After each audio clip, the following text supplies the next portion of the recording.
With his company under siege by the dual threat of Roxxon and AIM, it will be up to Tony Stark to get in touch with his magical side and stop the merger of a century. What'll happen next? Well, let's hop into the pages of Iron Man issues number 2 to number 4 as we catch up on this Spencer Ackerman series together. So let's not waste any more time, let's hop into it, shall we? So then, picking up directly after issue 1 left off, Tony is in a pretty bad state. He has almost fallen to his death twice in quick succession. And now his company Stark Unlimited is about to be sold out from under him for the 11th million time. All this pressure is really taking its toll on poor Tony too, as you can see hasn't shaved or cut his hair in months. He looks like frickin' Rasputin over here. Tony tries to plead his case with some of the other board members, starting with Jack Kooning Jr. Again, him and Kooning's father had history. And while Tony doesn't like the guy as a person, he hopes that he can at least trust him as a businessman, saying that getting in bed with Roxxon is a bad investment, that they lied about all the debts they've been accruing, and that they actually need this merger more than the other way around. How does Tony know this information? Well, he's been busy. You see, on top of building a whole new Iron Man suit that's more leather and clockwork than it is silicone chips and processors, Tony took it upon himself to destroy one of Roxxon's most important oil pipes. Oh, he didn't do it on his own though, that would be a little too obvious. Instead, Iron Man decided to really play the corporate espionage game by hiring Tuatara. Don't remember this crazy lizard woman character from another dimension? Well, she's actually a Kurt Busiek invention from 1998, and if you think to yourself, wow, that's probably the deepest Iron Man cut I've heard in a long time, well, buckle up, because literally this entire series is filled with amazing deep cuts. Kooning was a bust, so Tony decides to look up Melinda May the Cavalry next. After all, she's a former agent of S.H.I.E.L.D. Tony was a former director of S.H.I.E.L.D. Surely they can trust each other, right? And yes, it is true, Melinda says she did everything in her power to stop Fei Long from realizing the worst of his machinations during the last takeover. She truly questions what her one vote will actually do in this situation. Tony also gets a little hot under the collar here and calls out May to her face, saying that Fei Long sure did manage to do a lot of evil in his short time as the head of Stark Unlimited, and not just stuffing the board with like-minded thinkers, but also building those Sentinel factories that killed so many innocent mutant men, women, and children. And while it might actually have felt nice for Iron Man to be morally superior for once in his life, it's not exactly earning him any friends. With May done, Iron Man only has one stop left, AIM HQ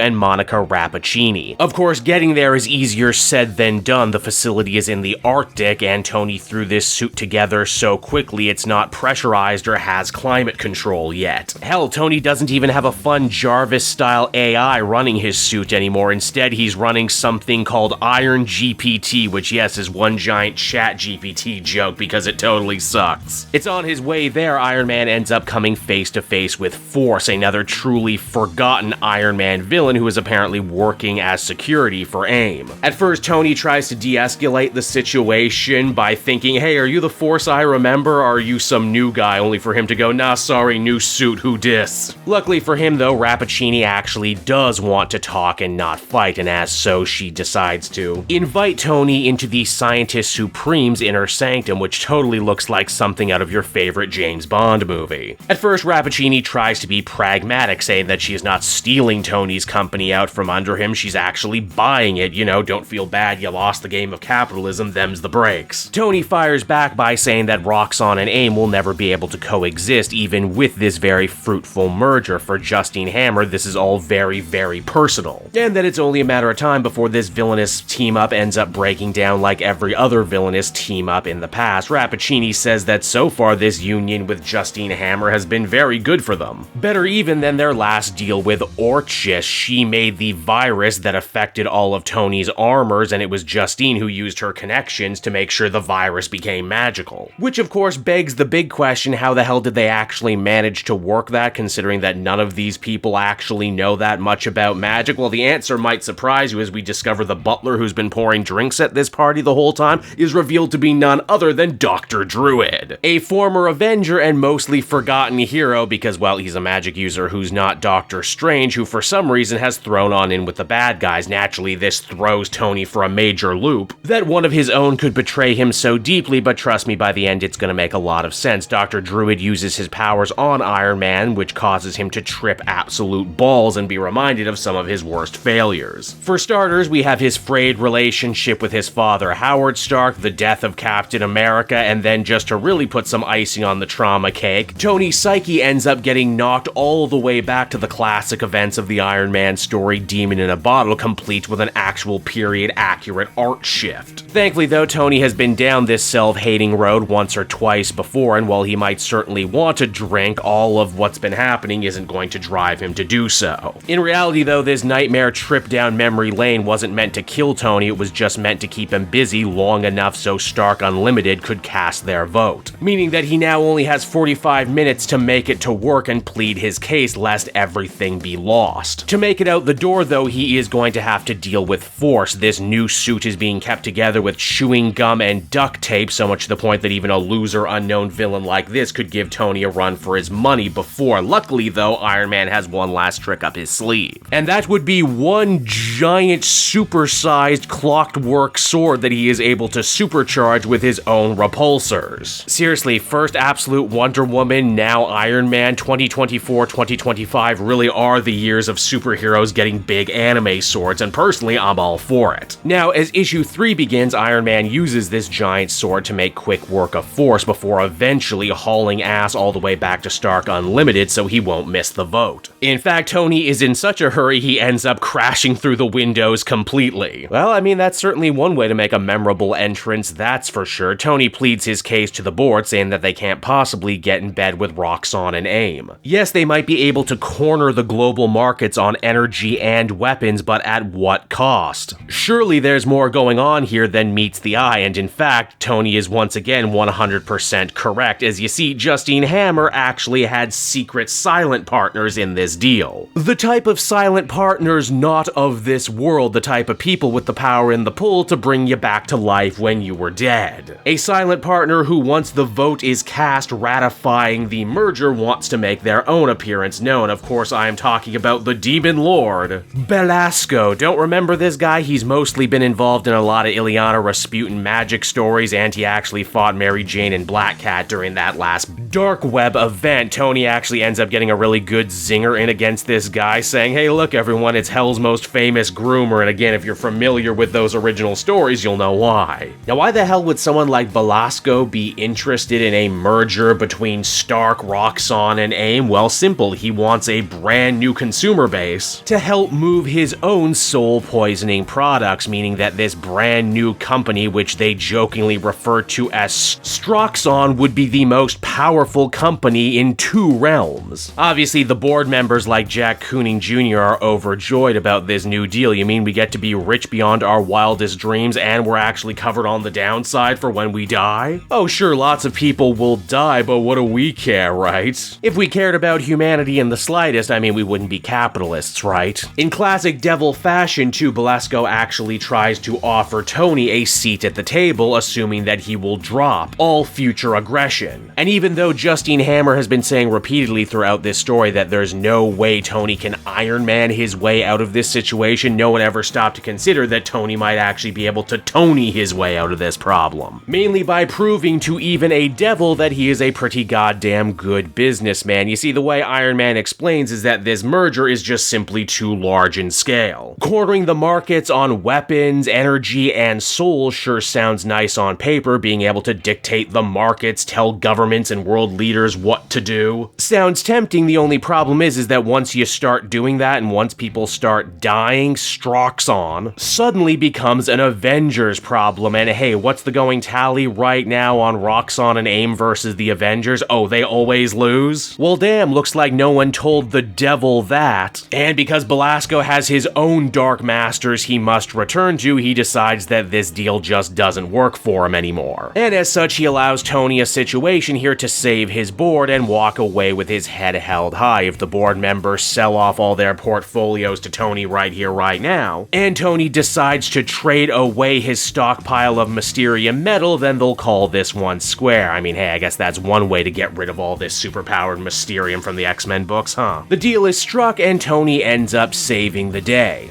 Though perhaps not actually ending the Stark-Roxxon war. Justine Hammer ends up leaving, but before she does, she gives Tony the magical amulet that she was using to summon the new Ironmonger armor that she can no longer use because, hey, there's no Mysterium to power it, and it's that ends up taking us right into the newest issue, number 4 from this week. We see Tony recruit Ironheart to see if there is anything to be done about getting the rest of his armors back online. The magical virus is still infecting them, and they hope the secret to unbricking them is buried somewhere within this new Ironmonger armor. Tony is, however, afraid to just put it on, as he says, hey, that thing came from a demon and nothing good ever comes from wearing something a demon gives you. I mean, hey, that's how you get Nazgul, damn it. In order to solve this magic problem, Tony ends up tagging in a ringer in the form of Scarlet Witch, who works her mojo trying to look inside the medallion to see what's actually in there. And oh boy, is it a shit show of evil seemingly haunted by shadowy ghosts of Ironmonger's past. Though, as Wanda is sure to note before she takes her leave, whoever made this and enchanted it is someone much more evil and much more powerful than even Belasco could be. Meaning that perhaps there is some darker, more evil magical force still gunning for Tony and his company. Eventually, by working together, Tony and Riri are able to take some code from the Ironmonger suit and use it to start trying and cure the virus that is affecting Iron Man's suits. And again, if that doesn't make any sense, don't worry, because the book actually makes a whole joke about this being a bunch of scientific jargon and technobabble that doesn't really matter at the end of the day because we are literally putting together high-tech future science and magic. It's while experimenting with the suit, though, the two end up finding something rather interesting. It seems that someone had accessed Stark's system via a back door, someone with a SHIELD ID. And given this revelation, you won't be surprised to find out that Iron Man and Ironheart jump to the conclusion that it must have been the work of Melinda May the Cavalry, only when they come and see her, she's cleaning out her desk by the way, because she doesn't work for the board anymore. She's pissed that they would ever even consider her, though thankfully the Cavalry does have an answer in this situation. You see, back when Tony was the director of S.H.I.E.L.D., he set up his own personal channels between the spy group and his own company so that they could acquire Stark tech quicker. It just seems that he never actually made sure that everyone's credentials were shut off. And now it seems they're being accessed all over again by Agent 33, a rogue S.H.I.E.L.D. agent who has gone into the mercenary business for herself. And why yes, Lara here is indeed a pre-existing character. In fact, she got her start in Tom DeFalco's Hercules book from 1997. The heroes decide to go and pay Agent 33 a visit. She's in the process of shepherding a bunch of goods for some unseen employer. The Cavalry comes along too because you can take an agent out of the field, but you can't take the field out of the agent. And it's clear there's a lot of bad blood and a lot of very personal grievances that Melinda May wants to work out here right now, which she absolutely does. Agent 33 puts up a strong front before eventually revealing that she's currently working with the Heat. Again, you'll remember them if you've read the current Daredevil book, as they are a brand new up-and-coming criminal organization. In fact, this shipment of goods that Agent 33 was in charge of were actually meant for the Heat somewhere in Chicago. Hey, Riri, aren't you from Chicago? I guess this makes everything very personal for you now, doesn't it? In fact, at the beginning of this issue, we saw the Heat kidnap one of Riri's friends from a restaurant. Iron Man follows the breadcrumbs and realizes that the Heat are currently operating out of an old building that, you guessed it, once belonged to Howard Stark before he closed up shop on that seaboard. By the time our heroes get there, they are far too late to see what exactly it is the Heat have been building. Turns out they've actually been trying to recreate their own Sentinel for the use of Lucia von Bardis, aka one of Dr. Doom's former prime ministers, a Bendis creation, and a villainous who's had a couple run-ins with Ironheart as well as the comic comes to a close. And so that was Iron Man issues number 2 to number 4, and oh man, everybody, was that a lot to take in. I will say this for Spencer Ackerman and this newest run, you sure don't feel cheated picking up one of these issues. In fact, they're probably chock full of more story than just about anything else I've currently been reading. Also, when I picked up a book called The Stark-Roxxon War, never did I think we were going to take such a hard left turn into demons and magic, but you know what? I dig it. Tony is out of his element and he's being forced to react to all this brand new craziness that's getting thrown at him. I'm also loving the supporting cast of this book right now. I love that Melinda May is actually being used to her full potential here. I like that they didn't forget about Ironheart, but more than just about anything, I love all these absolutely amazing deep cuts and references to Marvel history and lore. Seriously, I thought I loved some D-list forgotten loser characters. But this whole arc, Ackerman is like, "Not hold my beer, son." The book is also very funny with some solid action and some great design work. I love the lo-fi analog clockwork Iron Man suit and its corresponding big-ass sword. Now don't get me wrong, this story won't be for everyone. You gotta love a lot of boardroom cloak and dagger, corporate espionage stuff, and you also gotta love the weirder, more magical side of the Marvel Universe. Those are two great tastes that I don't think anyone would consider taste good together, but if you do like those things like I do, then there's really nothing else like that on the comic shelf right now. Taken together, I would give these 3 books a very solid 8.5 out of 10. Good stuff, glad I caught up on it, and here's hoping I can stick with it moving forward.